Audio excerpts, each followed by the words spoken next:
6 o'clock, and You're we're not so live. impatient. We're live now. Hi, everybody. The Oh, first thing they fine. heard, the first thing the Gosh, folks heard was you complaining about the fact that we're not live, which just we're several delicious. seconds late. But look, Andrew, he was waiting for Steve Shives. Hi, everybody. As you Hi, can see, friends. I we're was back. so anxious to see all of you. I missed you guys. I hope you stayed a little bit cooler than I did, although I had lots of fun. I'm gonna ask a really silly question right now, okay, Dana? Whatever your heart desires, Steve. I'm not gonna take that as far as I could take it. Um, Anything you want. I will not make promises about the answer you'll get. did you have a good time at Disney World? Yes. See what I mean by a silly question? Yes, that was a silly question, especially since we've talked since then. Well, for the benefit of our viewers. Ah, that's true. So, everybody, I had a good time at Disney World. And I suppose you don't want to say too much in terms of detail because you're going to talk about it on Saturday on Yes, your the when Saturday Six. when the Saturday 6 returns. So you can get into more details there, but it's nice to know that you had a good time. Yeah, yeah. I'll have to try to remember to get the pictures off the phone and onto the computer so I can do the thing. Yeah, 255 AD. You don't know what I can see. Oh, and this won't make it into the Saturday Six. This is just a nice little thing. So, we went out to dinner with my parents on Monday, for belated Father's Day, and the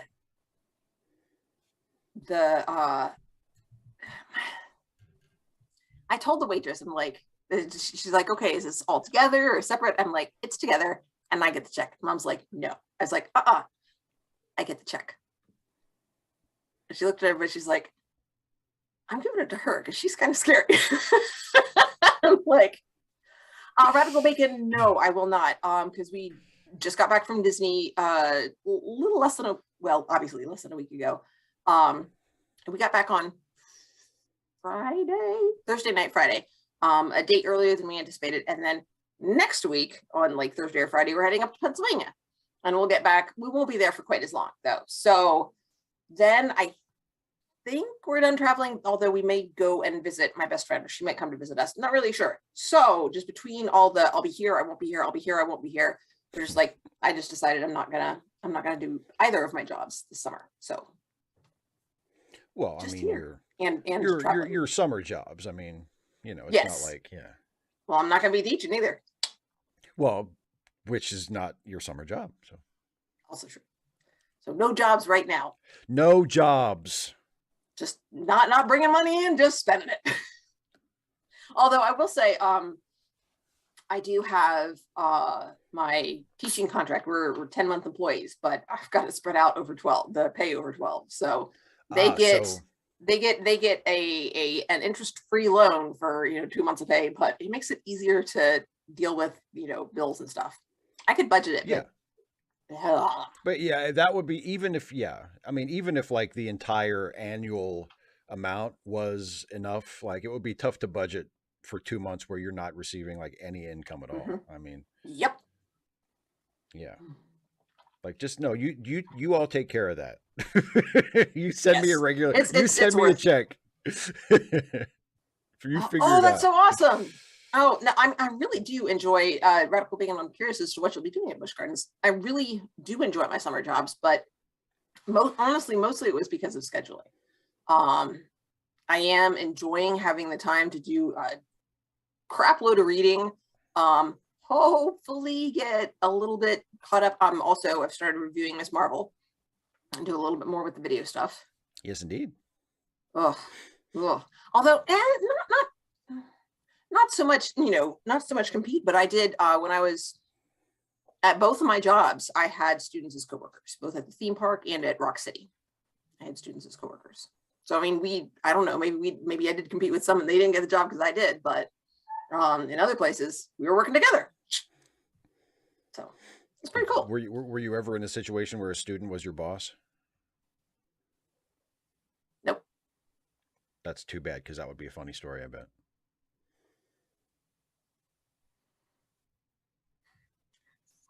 I mean, because you're such a feared teacher, you know, like Apparently so. I'm the terrifying. student, yeah, the student would maybe enjoy really putting the screws to you in the summer job, you know, like now I'm in charge. I'm the captain now. Look at me. Look at me. I'm the captain now. That sort of thing. Okay.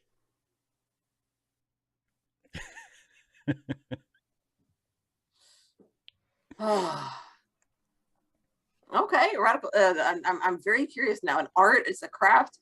Um, I was in security at the amusement park and special events up at Rock City. So I was one of their character performers and a tour guide there. So, okay, yeah, yeah, it's artistic. It's an artistic craft. There's Yeah. there's definitely some overlap there. It's pretty cool. It's craftistic. Oh gosh. 255 that depends on what you consider middle class. Yeah. How long? I mean, how long has it been since lots of people had middle class salaries? I mean, teachers certainly are among the suffering group, but there's lots of careers that used to be reliable middle class careers that are not anymore for many people. Yeah. It's I mean, and even in like higher education, people think that, professors get a lot of money, and that's not necessarily the case. Not everybody who teaches at the collegiate level is tenured or tenure track. And even if Yeah. if you have a tenure track position, like it's I mean, that's one of the reasons I haven't applied anywhere, is I'm just sort of looking at it. I'm like, okay, can I do this and continue to teach high school? Because if I did this full time, I'd be taking a pay cut. Yeah. So, Well, and also a lot of professors at colleges, especially like state colleges or like even like a junior college or a community college, they're technically adjuncts. They're not even full professors at that yeah, that's what I mean. institution. So They're I not mean, considered professors. Well, even non-adjuncts are sometimes called lecturers, and they're not full professors. oh So it's god, like that's some there's slippery bullshit, isn't it? yeah, That's I know. that's some Yes. Hey, slippery. Philip. Well, we look, you can call yourself professor and everything. We're not going to, but technically for bookkeeping No, purposes, no, you're a no, no, no. lecturer. There's the politics. They don't even want them to call. If you get heard calling or having students call you professor, that is looked down upon. You can be called doctor so and so, or if you have a doctorate, but you can have a doctorate and not get to be called professor because you're not officially a professor. You can't sit with us. Yeah.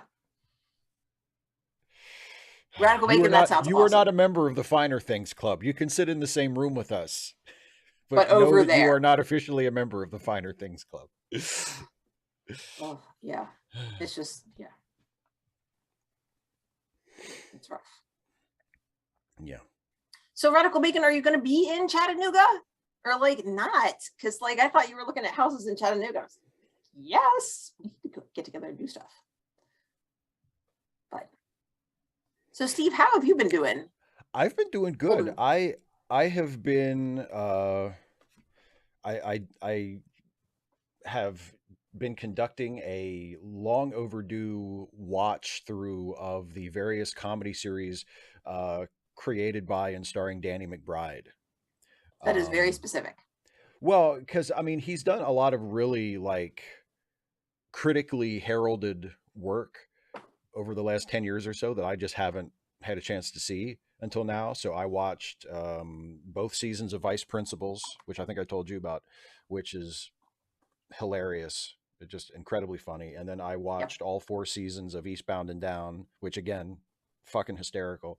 And now I'm on the first season of his most recent show is called The Righteous Gemstones, and it's about a family of televangelists. Where John Goodman plays the patriarch of the family, and Danny McBride plays. I can see him as he's so good. Yeah. And Danny McBride plays like the oldest son, who is kind of like a ne'er-do-well, but he gets away with it. Like he's able to present like an image that seems relatively upstanding and on the ball, but he's got a lot of stuff going on behind the curtain that is not very becoming, but I'm really enjoying it so far. It's really funny. So, oh, thank you, Andrew, and our love to Sarah too. Her usual hotel in San Francisco. Well, I mean, that's the one she's been to the most. I wonder if she like came striding into the lobby and like rang the little bell at the desk and took off her sunglasses and said, "I'll have my usual room, please."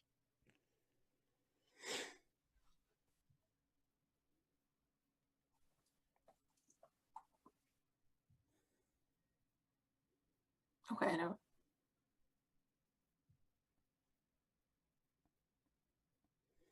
Hampton Roads, Virginia, I think is what Megan's Okay. talking about. I presume.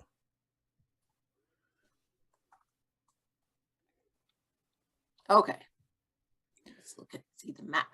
255 AD says, "What makes Hampton, Virginia?" There we go. I was right. What makes recreating someone in a holodeck different from recreating them in a lucid dream? That's what I ask whenever someone says the stuff you did in your last Trek video. Well, a lucid dream takes place only in your head. It's just your imagination. Imagination. We went on that ride. I think a better analogy, a couple people in the comments of that video that's my video that I just put up today, compared it to making deep fakes of somebody. And I think that's a more apt analogy, especially when you factor in that, like I say in the video a couple times, it's people recreating coworkers of theirs while they're basically at work because they're on the starship and they're using the holodeck on the starship to recreate people that they serve with on the starship. So it would be like someone in the comment section made it spelled it out in a way that I thought was really clear, which is it's like making deep fake porn of someone you work with on your work computer. Like there's just, when you look at it that way, it's like, yeah, I don't know if that's okay. Yeah, that's definitely dodgy. Yeah. Yeah, Dungeons and Dragons on the holodeck would be pretty cool. Well, Azalea, we missed last week too because Dana was in Disney World. But you everybody missed last week. There was no last week. There you go. Yeah. And the week before too, I think. Didn't we miss 2? Yeah, 2 weeks. Because I don't know if you remember. We talked about it being like on the same schedule. Yeah. Thank you, Andrew. That the knockoff Holo Simulator was a last minute addition to the script. I finished that script, and I had the thought of using the knockoff Holo Simulator, but I wasn't sure if I would have enough time to incorporate that into the video. And finally, I decided, screw it, I'm going to go for it. So I'm glad I did. 255 AD, I still think that's squidgy,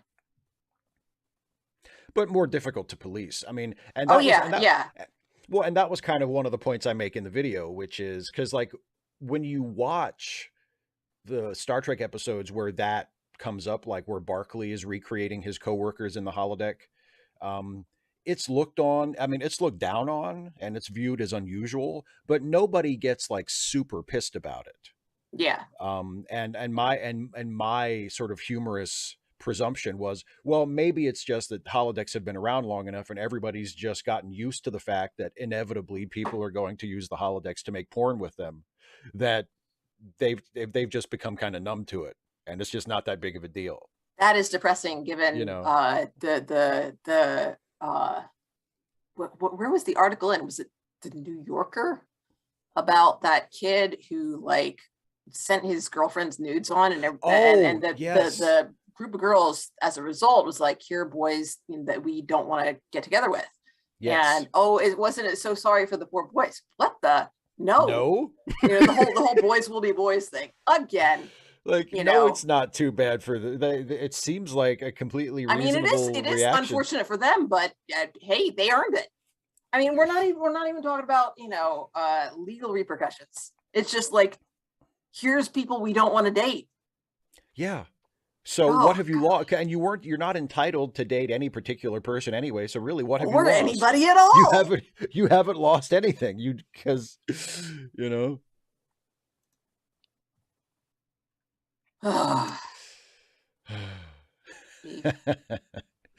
Yes, Dana. Why do people have to be?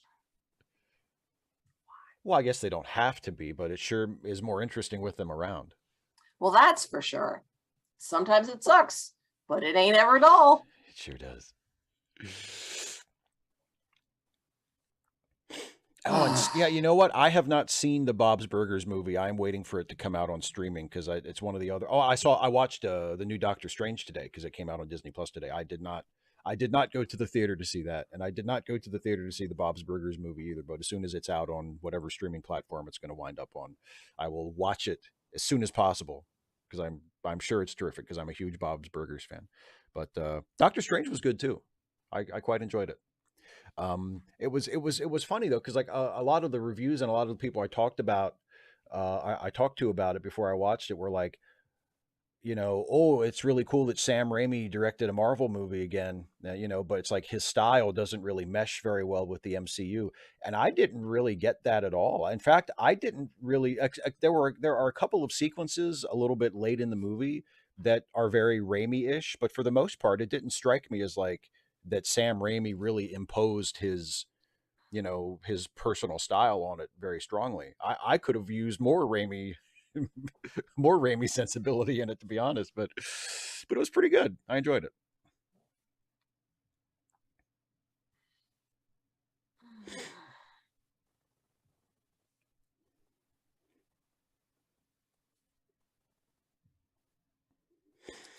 Joel the Mad Gamer, that's a really good question. It seems like medical records in Star Trek are kind of no big deal. Like nobody really seems to care about their medical privacy. Privacy, yeah.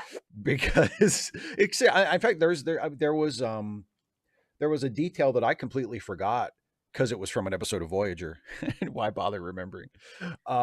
But there was no, don't hold back. Tell us how you really feel. Lieutenant Barclay eventually appears in some in some Voyager episodes, and in one of his first appearances, the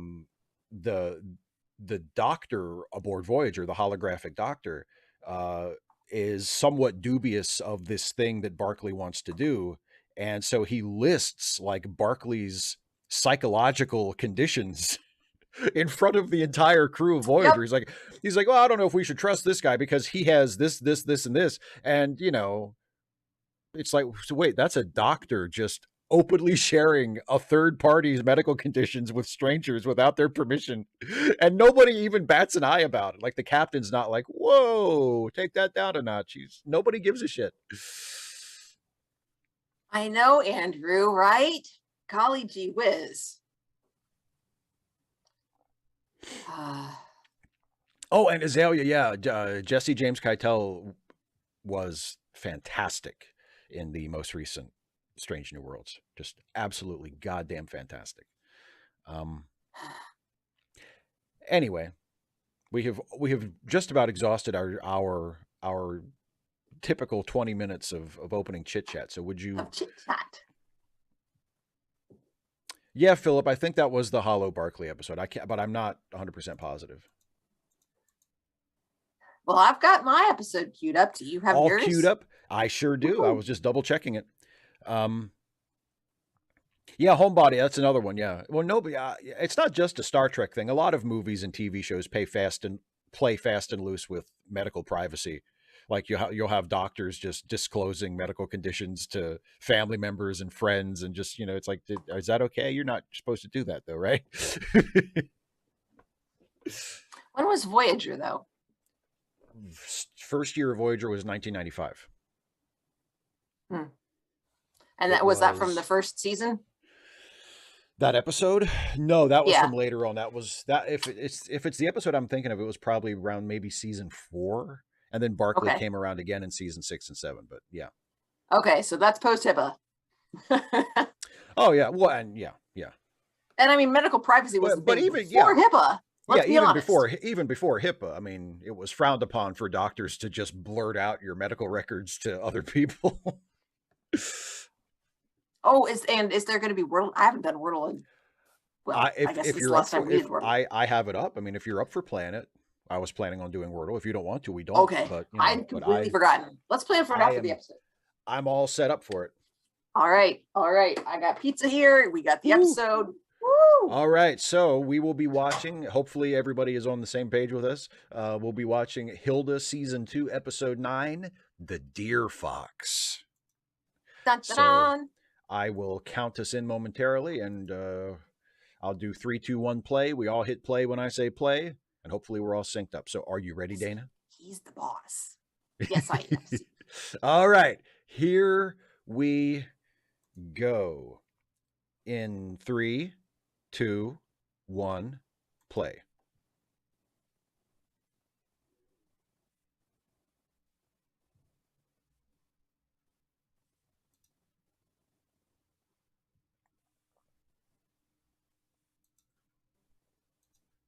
And don't skip the intro. Yeah, no skipping the intro.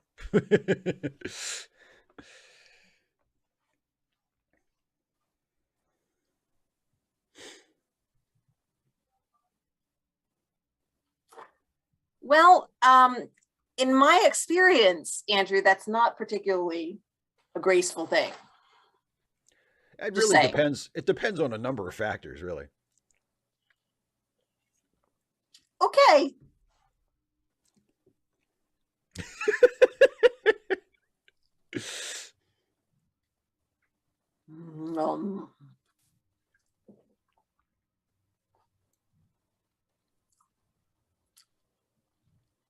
Bye, Snake Bit Cat. Feel better. Get some rest.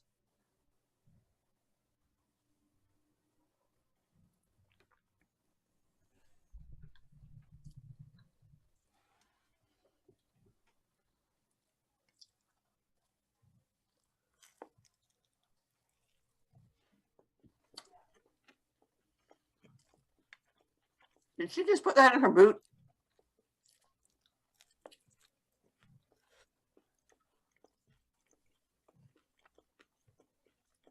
Not happy.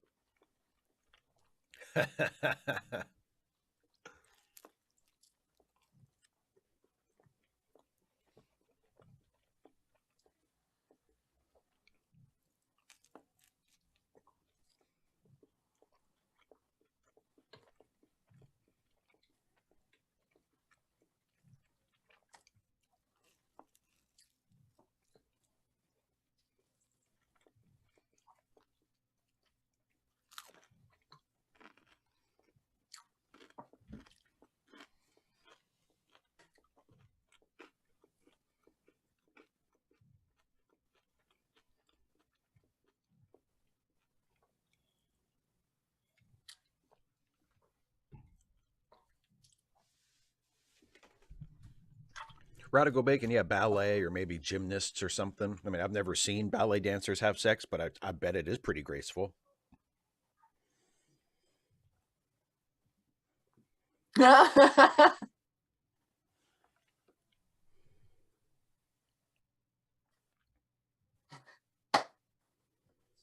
of course, he's got records.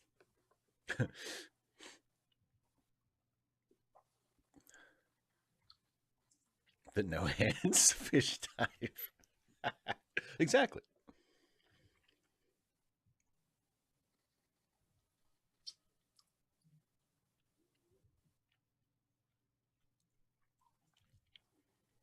Oh.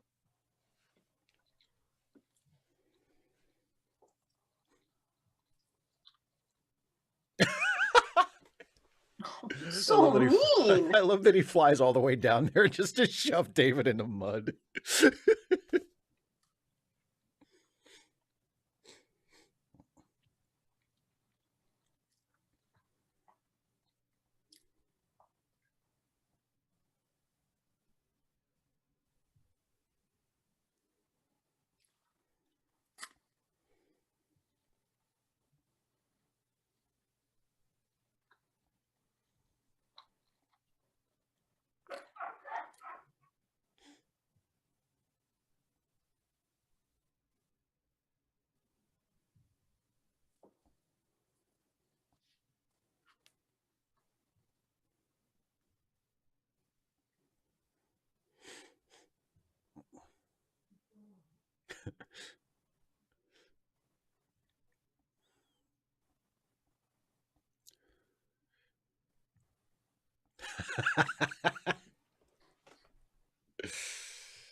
This is some bullshit.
Oh, he looks friendly. No.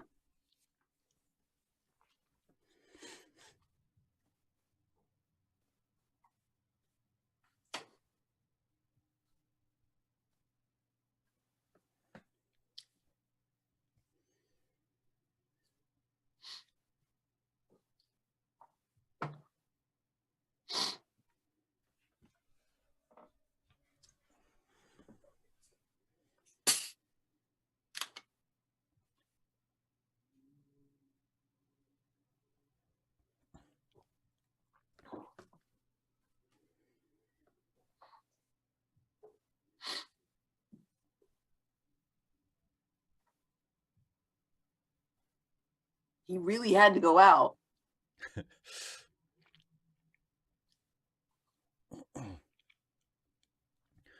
Man, if I was Twig, I'd go around and piss on all those trolls. Just lift a leg on every one of them.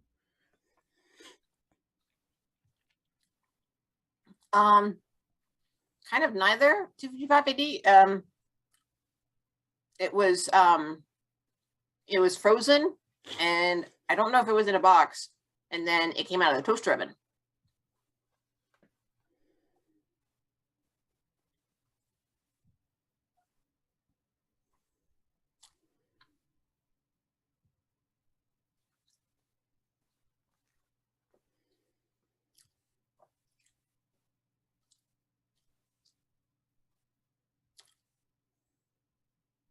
Andrew, I would love to talk about why I like this while not liking high fantasy after the episode is over, if you're still up for it.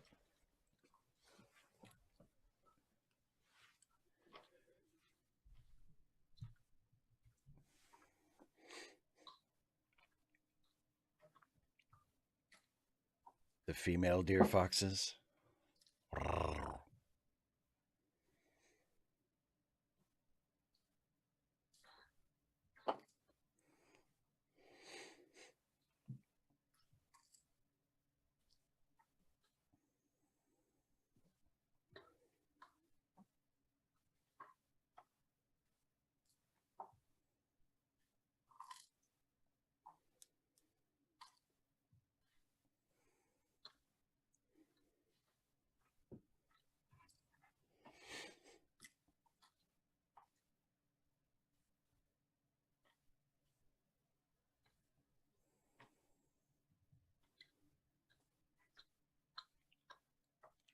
Yeah, kill it. Oh, no, you fucked that up, Twig.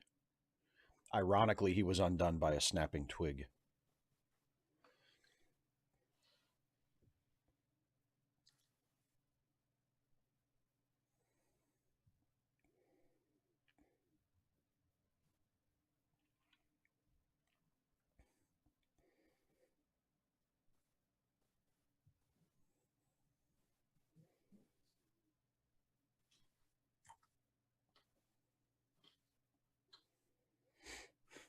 255 AD. Speaking of Watership Down.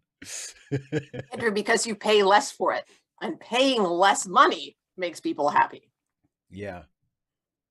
You can get the alcohol at any time. Happy hour means it's cheaper. Cheaper is happy.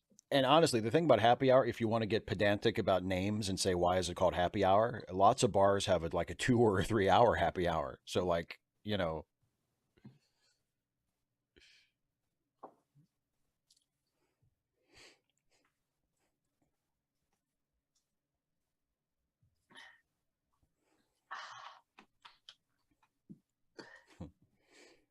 It's the wreckage of my life.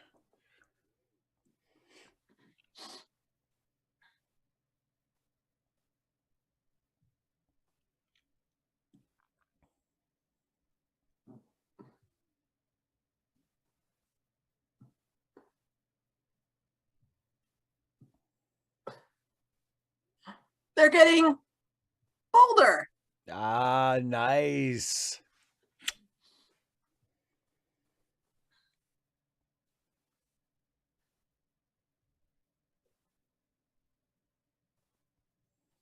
I don't know what that is, but I know what framboise is in framboise in French. So yeah, that sounds good.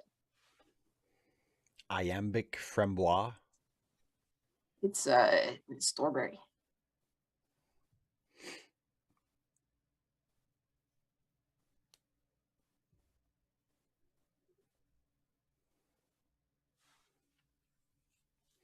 A magic mushroom. It looks like a very small donut with chocolate icing. A magic donut.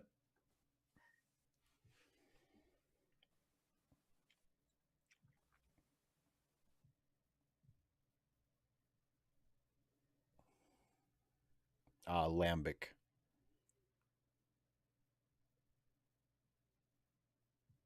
Lambic is framboise. Fraise. Oh, fraise is strawberry, isn't it? It's oído. Sounds good either way. I like berries. Berry beer.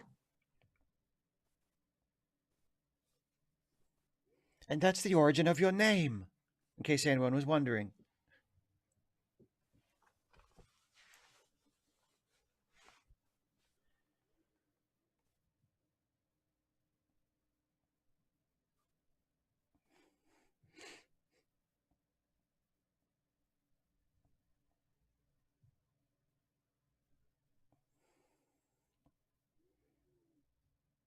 Probably segmented 255 AD. Yeah, Andrew. When I thought of it, it's like, wait, it took me a minute, but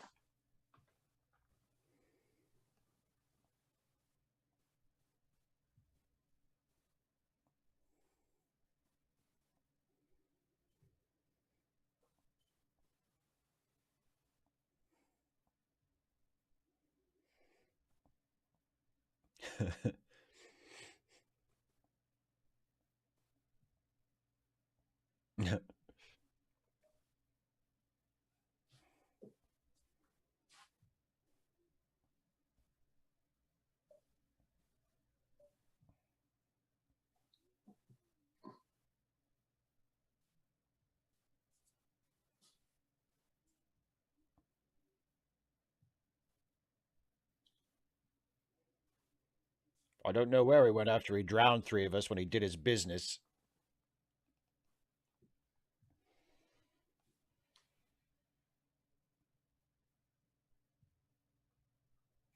Come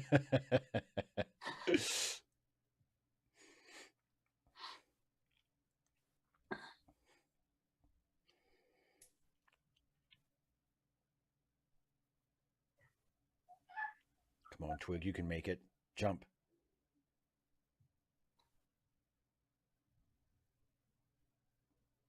That's another way you could go, sure.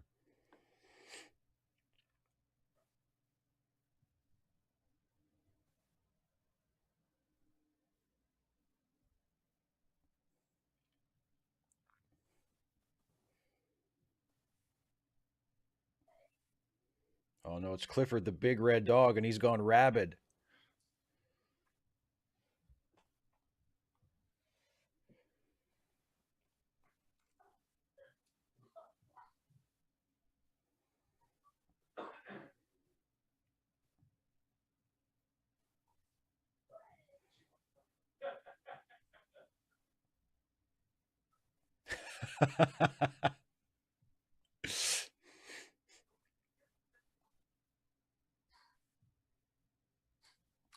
Only when necessary for the plot.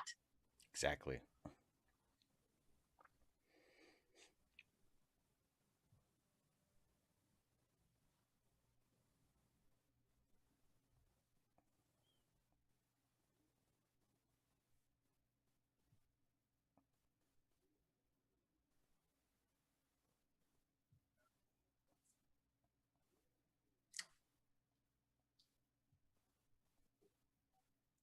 There he is.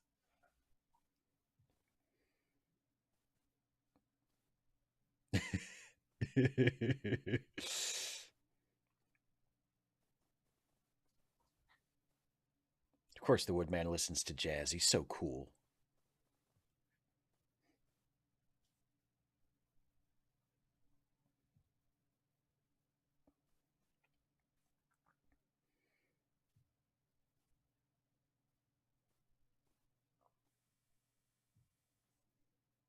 Like Batman.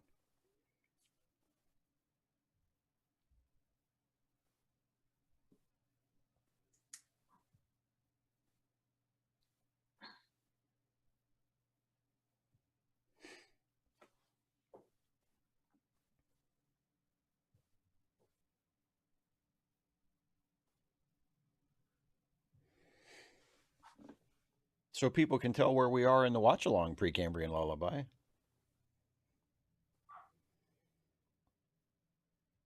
Ooh.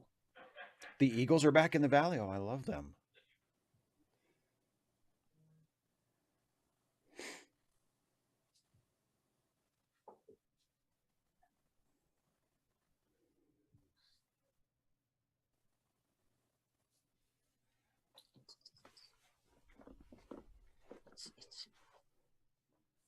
Until we die.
Hey, Caitlin. Glad that you came.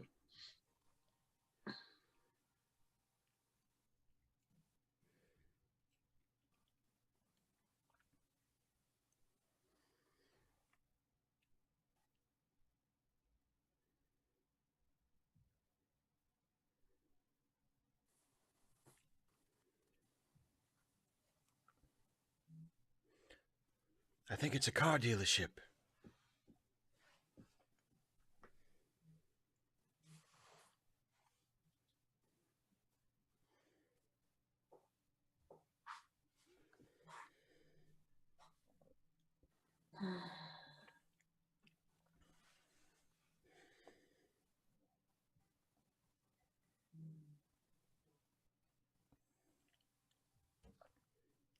The birds are dead. Twig wins.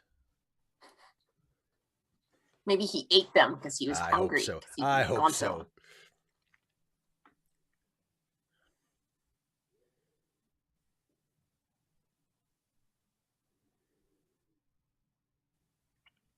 Exactly, Michael. He's in the market for a new car.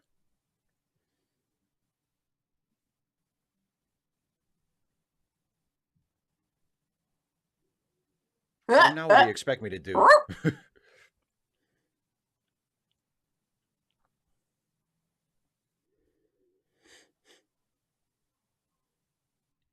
Or you could do that.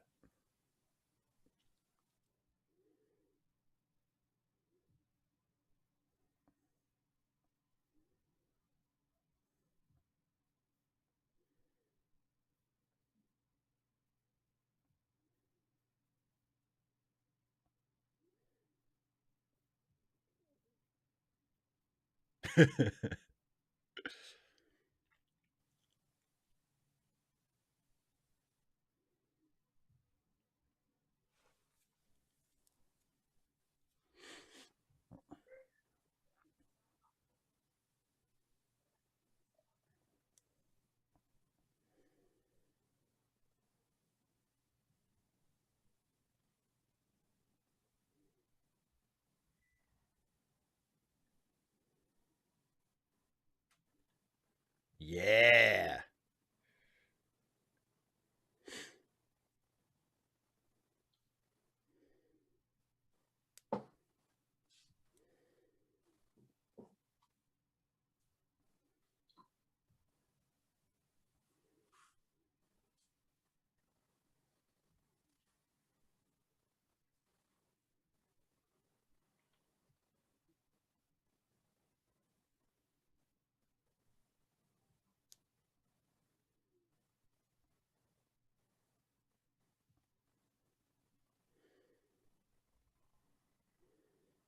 It's the spirit of the forest.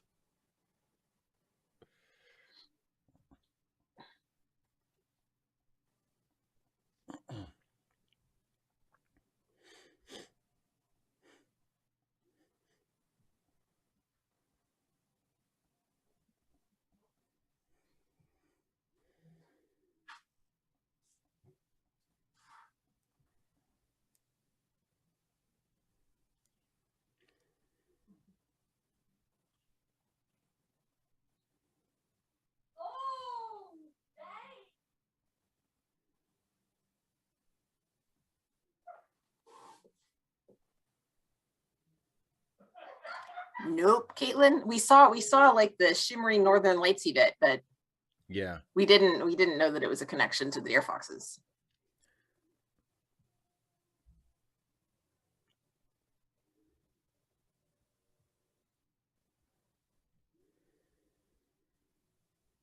It's time to return to Asgard.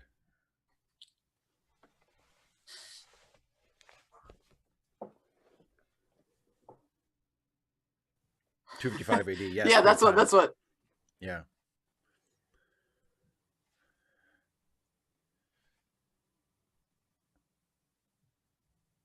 Come on, you wuss.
We're waiting.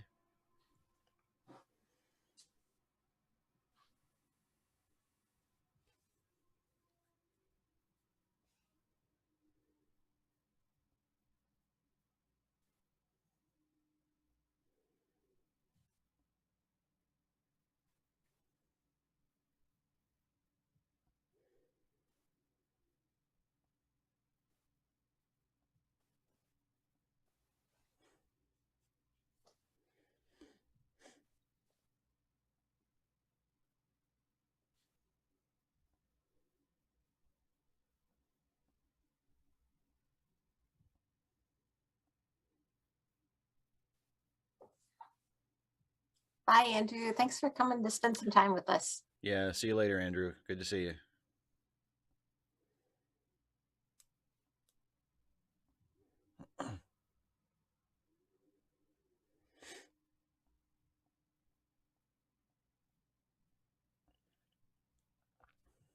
Headbutts. Face My rubs. little buck. You're such a dork.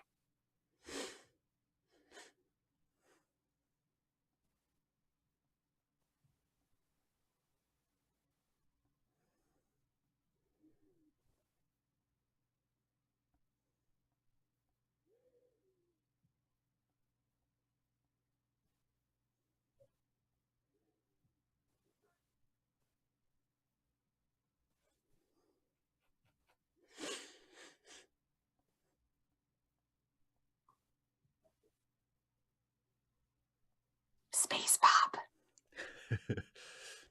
Oh, I'm sorry. Excuse me. Star pop. Follow the glowing sperm.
No hints, radical bacon. Yes.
Good move.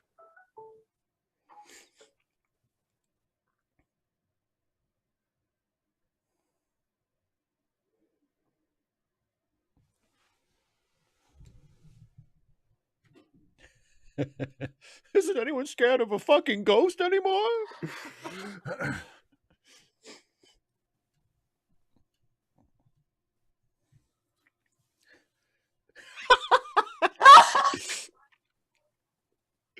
Like, I've been standing here in shoes the whole time, guys. Justice.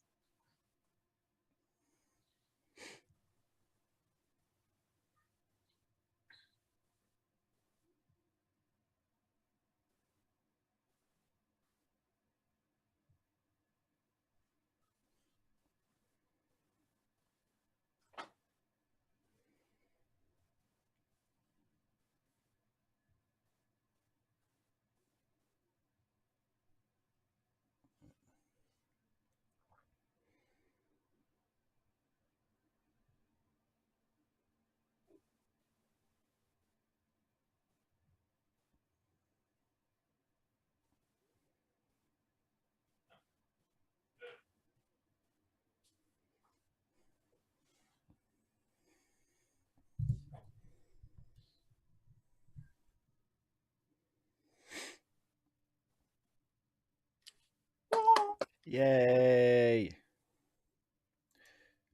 So, I have thoughts. You have thoughts? Go ahead. I have thoughts. First of all, really good episode. I liked it a lot. However, Uh-oh. I wonder if it would have been better if Twig had left. Okay. If they had not done the reversal. Especially since they did the last little flashback for the ending there. You know what I mean? Because like if they go through with it and they have Twig leave and go, up the MC Escher bridge with his parents and leave, and then you end the episode with her mom saying, and what's the third rule? Stay close to Twig. And then, and that's the end of the episode. Oh, here's my heart. You know what I mean? Like it's like, so I mean it like as it is, it's a very good episode, and it works tremendously well. But if they had stuck with Twig leaving instead of walking that back, I feel like it would be like, all-time classic. Holy shit, did you see that episode? You know what I mean? Yeah. You don't feel the same?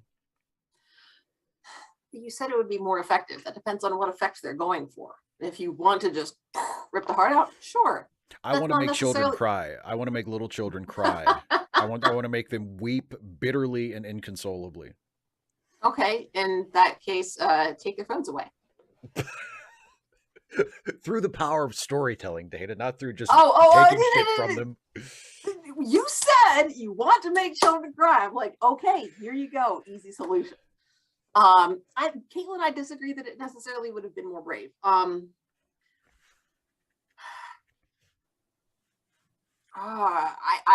lose track of when stuff happens. But kind of what Michael's saying, he was more actively involved in her adventures, and that's really the change that we see,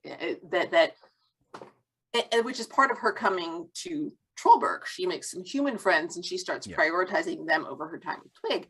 And then when she starts, pulling him in more, I think it also matters if he's more active in the subsequent stories as well, and he plays a greater role. It sets that up better.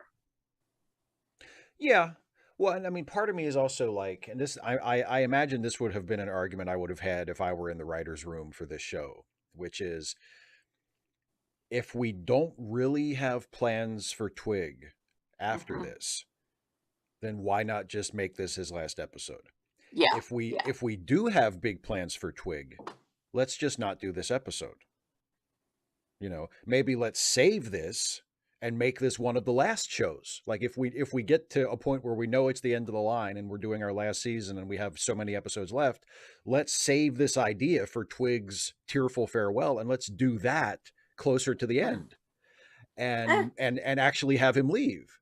And but if we're not prepared to do that, then like why spend that nickel now? You know what I mean? Like you could have given. Good. I don't think so, because one of the things is, do you think we'll ever see him again? And her mom's like, I don't know, which is honest, but I mean, they'd already put it together that they saw the twinkly lights when they first met Twig, and now the twinkly lights are there and all the other Deerfoxes are there. So clearly they came back. It's not, and they like didn't come back thing. Just for, it's clearly not a forever thing. This is somehow cyclical. So yeah, exactly. Yeah. Oh, and Precambrian Lullaby, if you're watching it in Netflix in your web browser, I think I don't think there's a setting to change, but I've been for this show lately, I've been watching it in the Netflix app, and that gives you a forward counting and a backward counting countdown. So that's what I've been using. I've closed it. 255 AD? I don't think so. No, don't I mean, replace the pet. if you're going to give her a new pet, then why get rid of Twig? I mean, it's not like they have to. Yeah. It's not like the actor died and they have to replace the character. I mean, it's a creative choice. Yeah. You know what I mean? Like, if you're going to just give her a new pet, then no, just keep Twig. Yeah. Yeah. Joel, I think that's the case, but I think especially since this is something that's accessible to very young children, this allows the conversation to be brought up without necessarily the permanence of losing the character. So, I mean, I'm thinking about it from, how might parents discuss this with kids? So. Yeah, I mean, it could be a way of broaching the topic, like sort of setting the idea into a kid's head. Why was Hilda so sad? Obviously she doesn't spend all her time with Twig anyway. She has other friends. Why is having Twig go with his family? Why is she so sad about that? How would she feel? So yeah, broaching the topic. It's a great introduction to it for young kids. Yeah. I do think it's a little like having Twig come back is a little inconsistent with the theme of things change and you can't stop it. And that's just the way of the world. I mean, like her mom literally tells her that very important lesson. And then like right away, Twig comes back. So, but again, like I disagree though, because things don't necessarily always change in ways that, that we expect them to. Like, she talks about, I'm going to include you more. That is a change. Yeah. Well, and Caitlin, I wouldn't say that they needed to kill off the character. I'm perfectly. Yeah. I would have been fine if he had just left with the other Deerfoxes, and it would have been, not Hilda literally grieving a dead pet, but grieving the loss of a pet because he left. Yeah. I think that would have been fine. One description. Oh, scritchies. I love this comb. It just feels nice. One description that I had in a book somewhere. Don't remember what book, but it talked about death as, that we do not grieve their loss of life. What we grieve is the loss of them in our lives. And that doesn't have to be death. Yeah. It can be, losing touch, of growing apart with a friend, losing touch when you with relatives that you were formerly close to. Moving when you, to a different school if you're a kid, Yeah.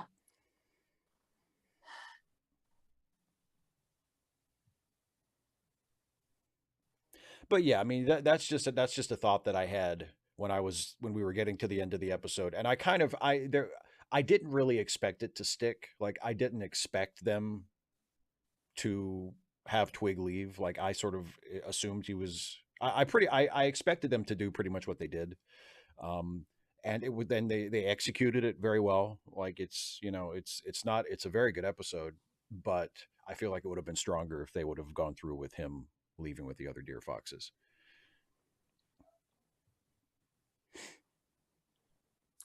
Joel, I think, I would think that a kid who can follow story is going to be able to understand separation, and maybe I think in some cases kids understand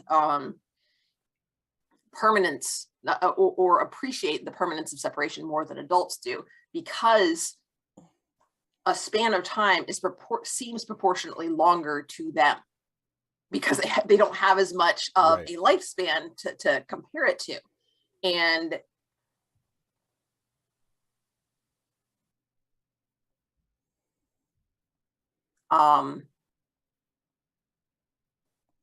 so when they have to wait for something, or when something goes away temporarily, for them it seems like forever for small kids.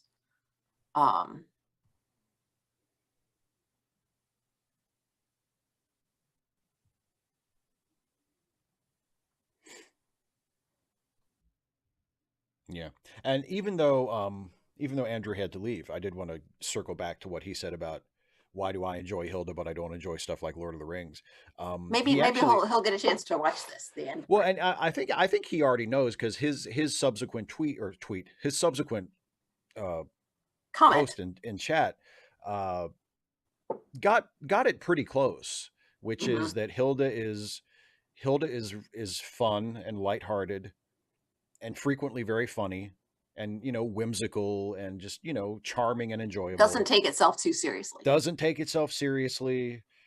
Takes the story seriously. But doesn't take itself seriously, but has like characters that are well drawn enough that it can, like just this episode we just watched, like it can engage you emotionally. Yes. And and you care about what happens to them. But it doesn't feel like you have to have done the homework. And that's one of the big things about Lord of the Rings that bothers me, is that it's like, was there some reading that I was supposed to do for this? Like, you're talking about all this stuff, like I'm supposed to know what it is and give a shit about it. Didn't you take the notes, Steve? Yeah, exactly. And Hilda is not weighed down by all of that ridiculous, unnecessary lore that it keeps showing you, even though it has nothing to do with the actual story being told. So yeah, and the fact that and what Andrew said about that Tolkien's stuff, and most other high fantasy that is written sort of in the image of Tolkien-esque. He said it was he compared it to religion. That's a very good description. It's taken so seriously by both the people who write it and the people who read it, that it's an almost religious devotion to it, and it's ridiculous. It's ridiculous when people take the actual Bible that seriously. I was just thinking that. It's infinitely more ridiculous when they take some fucking elf book that some dude wrote in the 40s that seriously. Like, it's and the movies as well. I mean, yes, the movie, and Radical Bacon, movies, exactly. Yeah. But Radical Bacon is they're making a point about the Hobbit movie versus the Hobbit movies, because the Hobbit movies take the material much more seriously than the Hobbit book does. Yeah. True. Yes, same here. I have very few memories of my childhood. Yeah, so I'm right there with you. Although I don't remember anything like that of feeling like, I remember I have a few memories from one time that I was away at summer camp, and I think I got homesick while I was there, although I don't particularly remember it.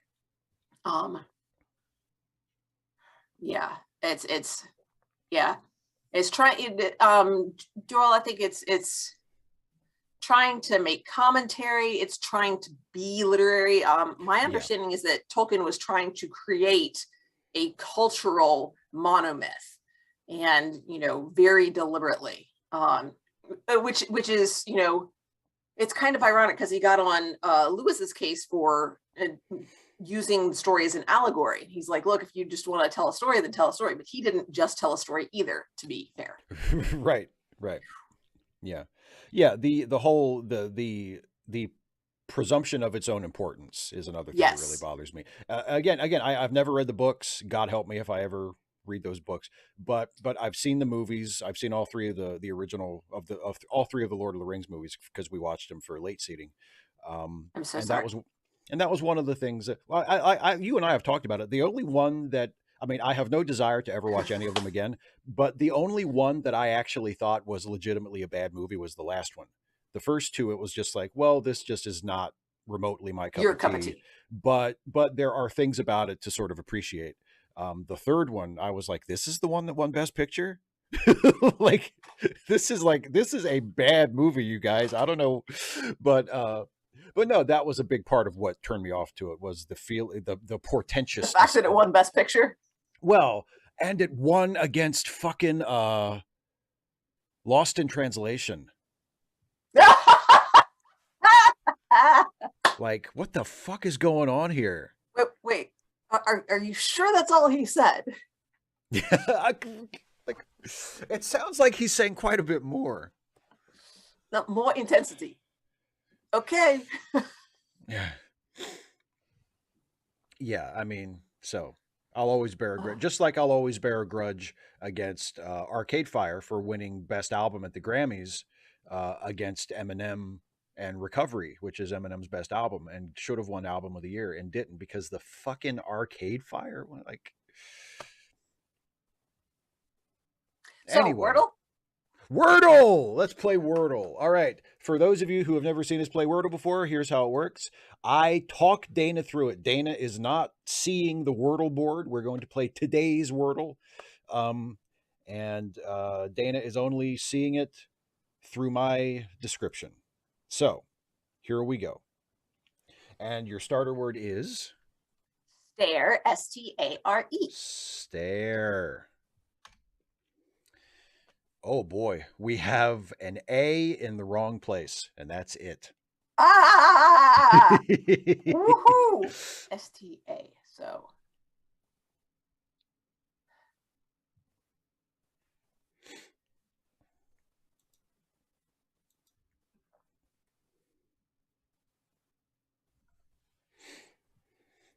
Sorry, everybody. This is this is the thinking portion of the show. Yeah, this is going to be very... as Caitlin says, if you have played this one already and you know the answer, please don't give us the answer. But if you haven't played or even any hints, no. Yeah, okay. Exactly. But if you haven't played yet and you want to throw in like a suggestion or something, that's more than welcome. But don't give it away. So my second thought is nails, N-A-I-L-S. Obviously, we knew the S is not going to be in it, but that gives me the N and the L, and tries a different position for the A, and it gives me an I to see if that's... so nails. Unless you can think of... No, I'm good with that. Okay, let's try it. We got an L in the wrong place, and the A is still in the wrong place. Son of a biscuit. So the A is not the second or the third. Second or third. And the L, is not the fourth. It is not the fourth letter, yeah. And we know now no N and no I, as well as no S, T, R, or E. Or R. The Wheel of Fortune letters are taking a pound. Yeah, I know. They're letting me down. God damn. Come on, Pat. What the heck? Okay. So...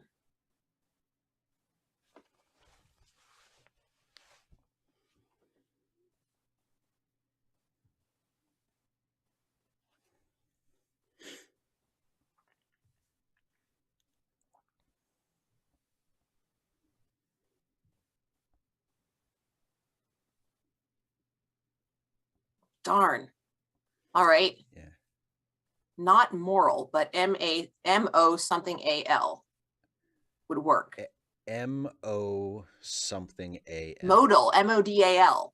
Modal? That's a good one. Mm-hmm. Modal. Thank you. That's not it, but the L is the last letter.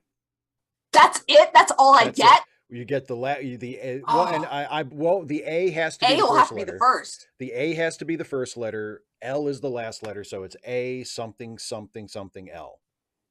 But no M, no O, no D. So okay, well, so the vowel then has there has to be a vowel after the A, and it has to be a U because there's no E. But there's no R, so it can't be oral. It can't be. I was going to say oral too, but yeah, it can't be. Yeah. So A something something something L.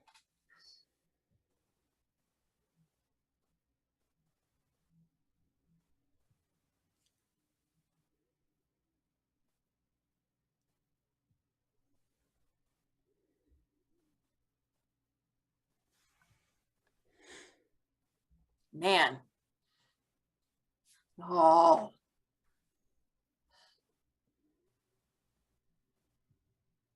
Nope. A-C-H-U-L, except that ain't a word. Yeah, would the U have to be? No. We haven't I haven't guessed a U, have I? No, but I'm saying if there's another vowel, it has to be a U. Yes. Because there's no other vowel. And would it have to be if right there's before a the different L? vowel? No. But it wouldn't have to be. But if we're going to have if there's going to be two other consonants, then it would make sense for them to come after the A. Yeah. Instead of before the L. Okay. So I'm thinking consonant blends for A something something UL. Yeah.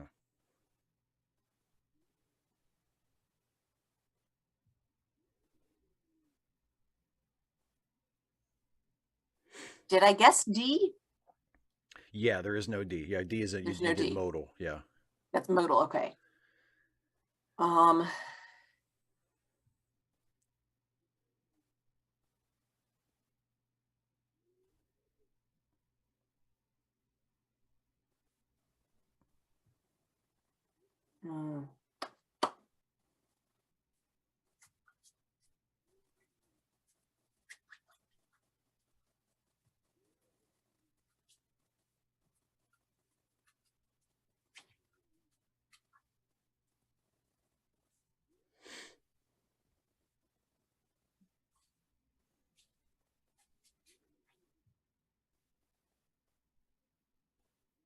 Did I use L?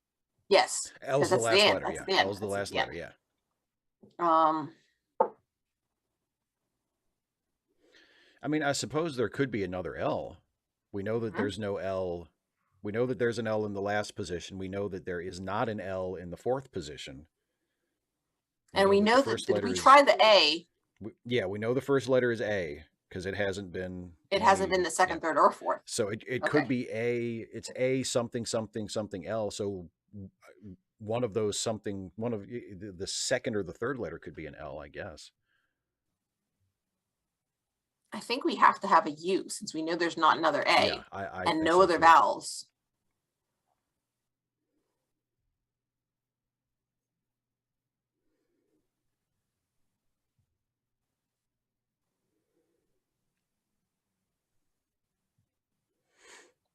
Well, if we're going with the U either second or third, what works well with an L at the end?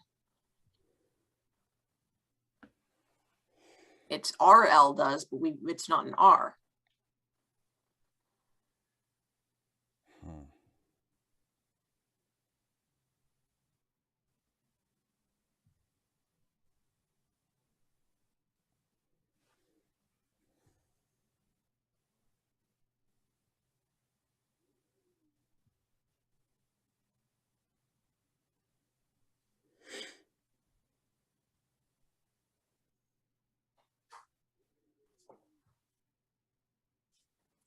Man, I'm stuck. Me too. This is a tough one. Somebody in the chat said they got it in the second try. Yeah, it depends on what they had. I think Radical Bacon said that. Yeah. Man. And I guess the M.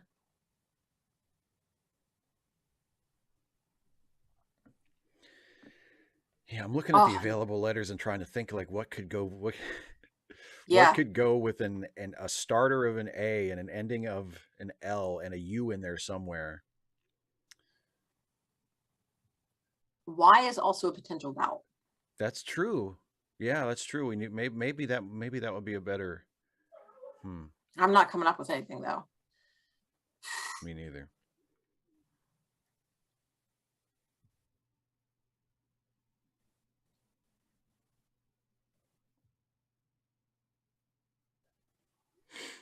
Wait. Yeah.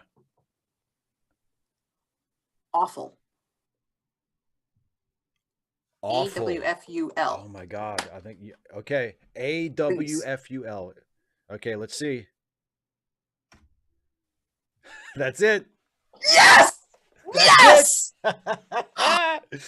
Good job. That was. It was right there the whole time, and I those are uncommon. Yes. Well, we are still unbeaten.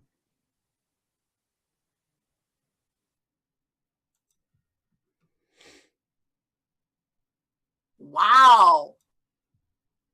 Okay. Oh, I wasn't looking at chat just in case. Radical Bacon claps in happiness. Yes, we got it. Well, Dana got it. Yes. I think you would have gotten there because I mean, yeah, exactly. Caitlin, once I started thinking about the Y as a vowel, I sort of started thinking, and I just sort of went through the alphabet repeatedly. Oh, there was a mic clip. I'm sorry. Well, because your cry of victory was, that's okay. Sorry. Whenever I have to scream and yell for the ensign's log, I always turn away. I sometimes, if I know I'm going to be really loud, I like turn all the way around, so I'm facing like in the exact opposite. I don't have good mic habits. Everybody, I'm sorry. We did a bit for the last episode of Late Seating where I was playing Hercules in the opening skit with Jason. And there's a thing that Hercules does in the movie we reviewed, the Lou Ferrigno Hercules, where he overreacts to bad news like a petulant child. And so like there was a scene where someone runs up to Hercules in the field and tells him that his mother is in trouble, and he drops his plow and goes, "What?" But he does it like super loud. So for the podcast, I like turned all the way around and screamed like, "What?" Oh, I'm so sorry, Joe. I was going to say this at the beginning, but I just reminded myself of it. I want to give you extra props. What, my friend? Me? Because I don't think people know this. Because I don't think the most recently recorded episode of Ensign's Log hasn't come out yet. Nope. But we recorded that episode while you were away at Disney World. You took time out of your Disney vacation to record an Ensign's Log with us, which was not the plan. Like originally, me and Jason were gonna do one, just the two of us, while you were away. But you were able to join us on Zoom or on Skype and record it. And yeah, so I was hoping I could just pop in and say hi guys before you did it without me, because I had the laptop, but I didn't have. You didn't have the mic. Say that, but. Yeah. It hasn't come out. I didn't have the mic, and I hope I'm still. I apologize if you can't understand me, but Jason is like super smart, and he came up with a story reason for why it would sound bad. Exactly. And it was great. Oh, that is hilarious. Caitlin, I hope that is never one of their choices. Waifu. Oh, that's interesting too. Oh no, I did watch I watched the first episode of Discovery, didn't I? Yes, you did. Yes. Michelle. Yes, indeed. Our guest star. Dun dun dun. Uh-oh. Don't get attached. Although, what were we talking about? Was it Baywatch where Jessica? Oh no, Melrose Place. Yes. With Heather Locklear, special guest star. Heather Locklear. I knew it wasn't Jessica Simpson, but man, that was the name that was stuck in my head. Yeah. Jessica Simpson, who, as far as I know, never starred on Melrose Place or Baywatch. But she's won. Yeah. Or she was at the time. Or she was at the time. Who knows what the fuck she is now? I haven't seen her lately. I don't know. Obviously, I'm not the most up to date with pop stars. Nor am I. Hey, you knew Heather Locklear though. I had to grasp for that one. I did not grasp. Well, I mean, she's from way back in the day. She was on Dynasty. I mean, before she was on Dynasty, and then I think after that she was on T.J. Hooker. Yeah. See, I've never been up with pop stars. Well, I don't think she was a pop star. She was an actress. Popular star. Oh, okay. Well, yeah, but when you say pop star, you usually mean like a singer. Like Michael Jackson was a pop star. Britney Spears was a pop star. Oh, you're thinking of singers, not. I'm thinking like popular culture, famous people, celebrities. Well, that's not how other people use the term, Dana. Well, maybe they should change it, Steve.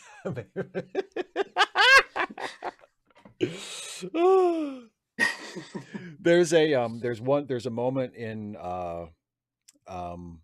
Eastbound and Down that I've been laughing about ever since I saw it. It's in one of the earlier episodes. It's in the first season. And I told you about it, Dana. I didn't tell you about this scene, but the premise is like the main guy, Kenny, is a former baseball player who's like, been washed out, and now he's trying to kind of make a comeback. And there's this friend of his from high school who kind of attaches himself to him and wants to be like his best friend and his assistant and his right-hand man and everything. and they show up at a party, and Stevie, the hanger-on guy, he shows up dressed all in black, but dressing in black is like Kenny's thing.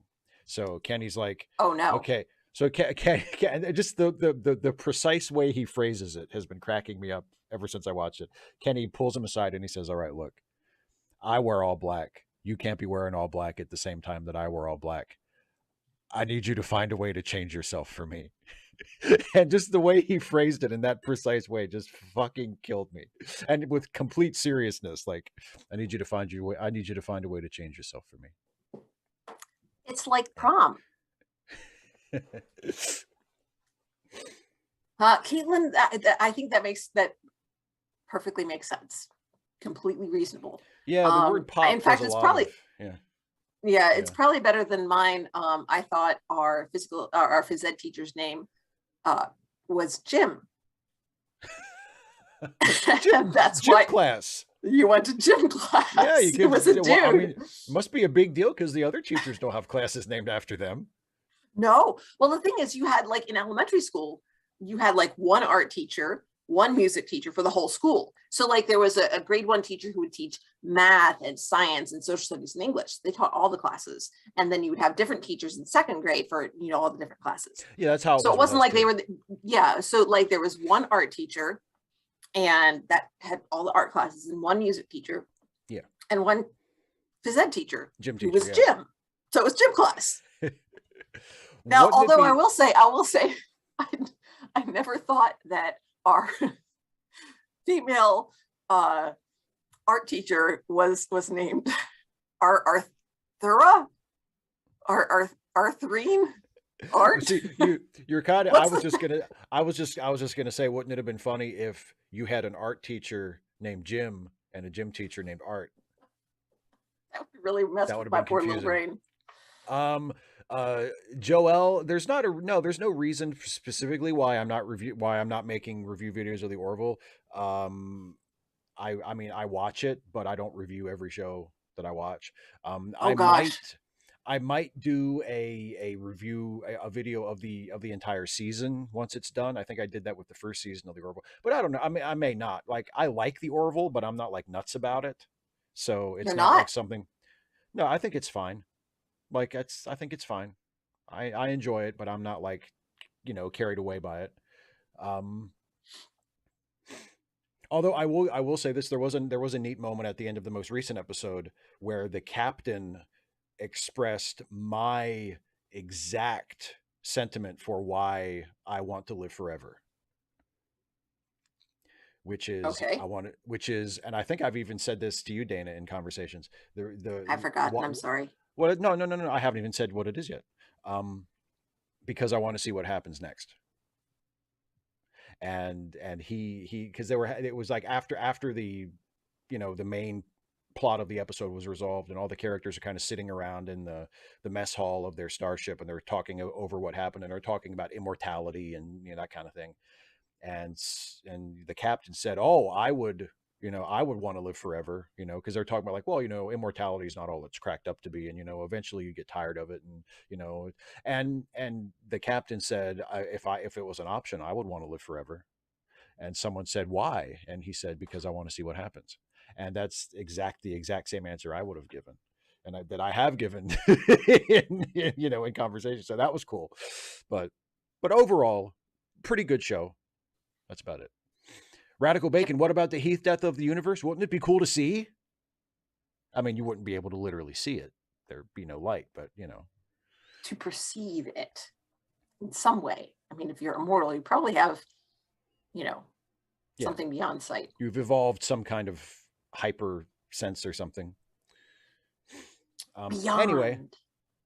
Oh, and thank you, Caitlin, very much. It's very nice of you to say. I was the ending came late in that script. I think it may have been before you came in, but I was saying to Andrew when he was still here that I added the little bit about me being inside my fake knockoff holodeck.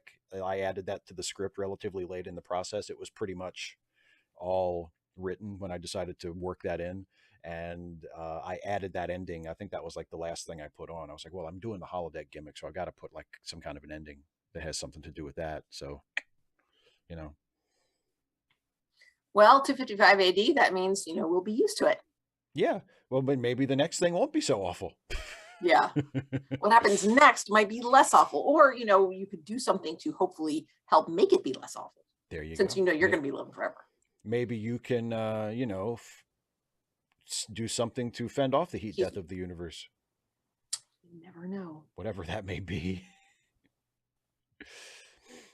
Chew, you can request whatever you want. I can guarantee you Steve ain't gonna play a video game. I will not there. Yeah, I am not going to I am not going to play video games with whether people pay me to or not. Joelle, I'm not certain about that. I have heard people say that, and I am skeptical given my reading list mostly. That they keep putting out new books faster than I can read them. So inconsiderate. No, I'm cool with that. Oh, okay. It means I always have books, and I also feel no qualms whatsoever about saying, yeah, this isn't interesting to me. Put that. I've got these. Oh, plus there's the one that's over in the bag. So, library books.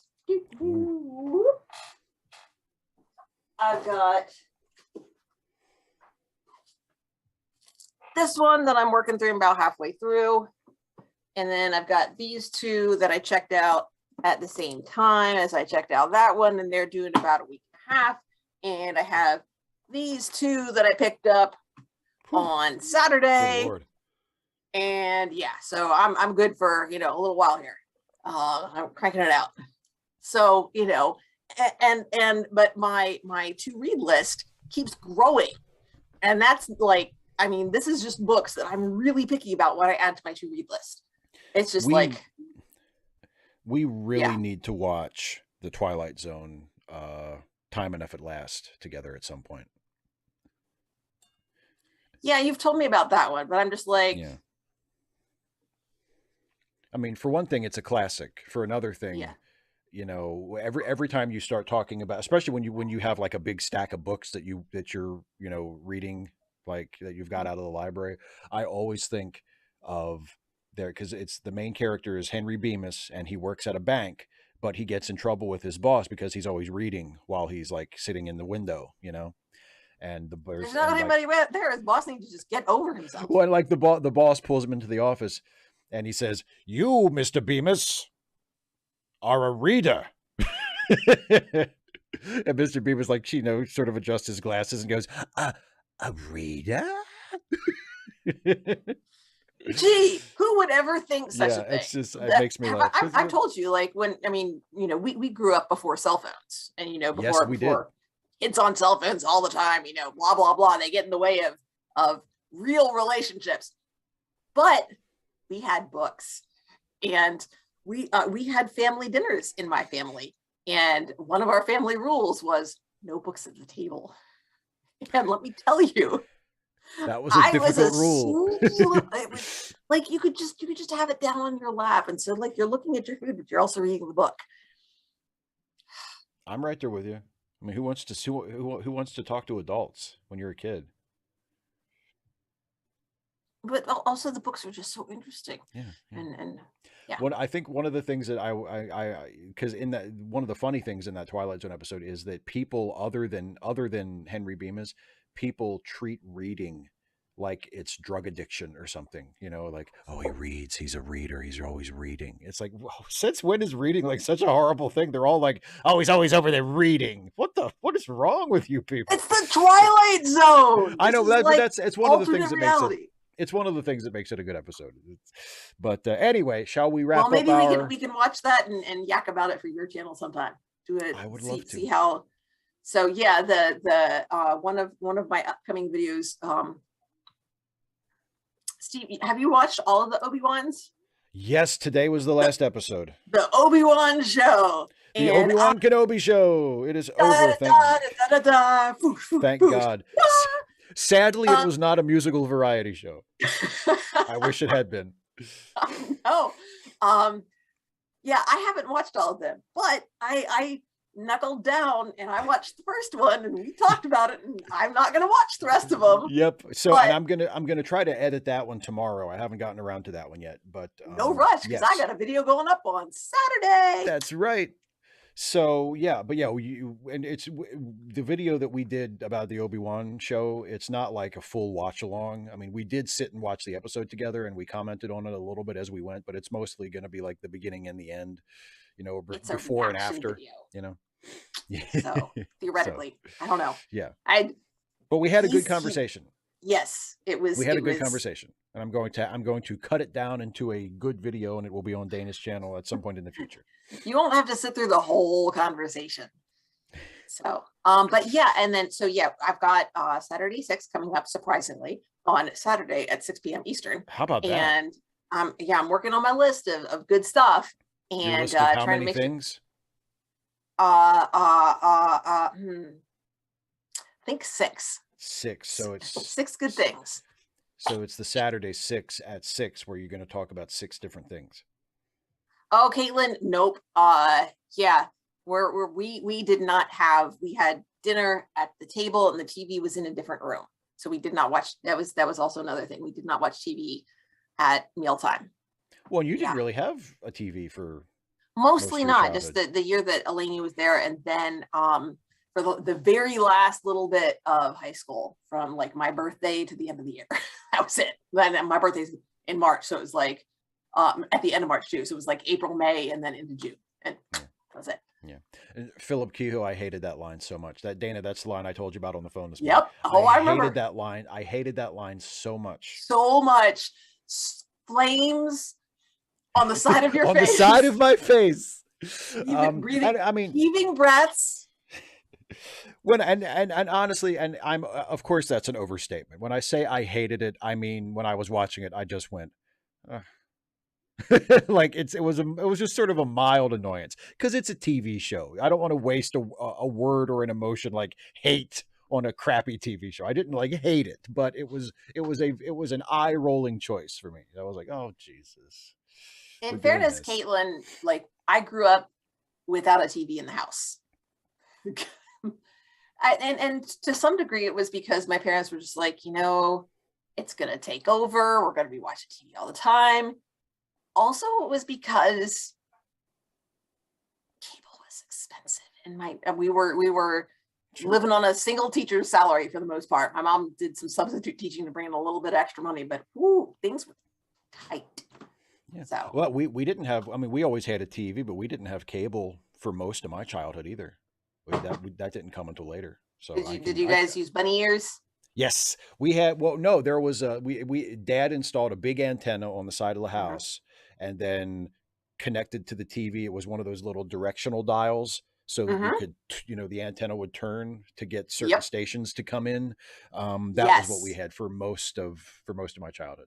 So that was what my grandfather had. Yeah. And so but his was like directly into the TV, and it had a directional dial in addition to like clunk, clunk, clunk, clunk, clunk, the channels. And we were not supposed to turn the directional dial, but we always did. So that we were trying to get, on the, after changing the channel, if it was kind of coming in, it wasn't clear, we knew you could wiggle the knob, and but we weren't supposed to because Grandpa had it set the way he wanted it. So yeah, that's where my favorite stations are. That's where you get them to come in. Yeah. I love that. Exactly. Yeah. Fascists, that line in Obi-Wan, everything else. Yeah. That's fair. That's fair. It's not something that is really worth getting upset about. It's a bad line and a bad show, but we used to get it when we were visiting my grandfather, because he lived 2 hours away. So we would usually go there for like the weekend. And so we would sneak down early Saturday morning, and we turn the volume way down and like get under the dining room, because it was in the dining room. We get under the dining room table, watch Saturday morning cartoons early Saturday morning. That is adorable. That is adorable. So, yeah. And then we got in trouble for that too. We were not supposed to watch TV unsupervised. You rotten kids. Not like in terrible trouble, but I'm not supposed to be watching TV unsupervised. But I mean, that was back in the day when there really wasn't anything terrible on TV at 6 a.m. on Saturday. Right. Well, yeah, it's not. Yeah, exactly. Yeah. And we always watch. Now at Grandpa's house, we often watch TV either at dinner or after dinner because he liked watching Wheel of Fortune and Jeopardy. Those were his two shows. Oh, yeah. Hell yeah. So, yeah, a man of taste. Indeed. Indeed. So Saturday, shall we? 6 on Saturday. Yes, Saturday, And 6 on Saturday. And have you scheduled the show yet? I should do that. I'm going to schedule it so you can see it on my channel. I was going to say, and once you do, I will add it to the description. I don't think I have it in this one, but I'll put it in my description for Friday for Ask Away. So I can send folks right to it. And then let's not forget, if you are a subscriber or a member of this channel, if you're a member of this channel or a patron of Steve's, you should be sending in a question for Friday's Ask Away. That's right. This Friday is Ask Away. So if you are a patron or a member, you can send in your question early. Yeah. I can send in my question. I thought of something, but I think I've lost it. I think I still have one more saved up question that I've written down. You've got some banked ones. Oh, Radical Baby, thank you. Let's also not forget the charity links, charitylinks.page. Help out some friends of ours who need a helping hand. If you can take down capitalism. Yes. And in the meantime, send some money to people who need some money. Yes, helping is always good. And yeah, I believe that's it. I'll see you Friday for Ask Away. Dana will see you Saturday for I hope. Saturday 6. Leave comments. Woohoo! And we'll see you next week for DS9. Deep Space Nine. Yeah, let me check real quick and see what Deep Space Nine episode we're watching. I don't know. Since I know people ask, let me look it up here. Let me check my notes. Let's see. The last one we Civil Defense. That's a good one. Okay, so the next week, as an orange, my lord.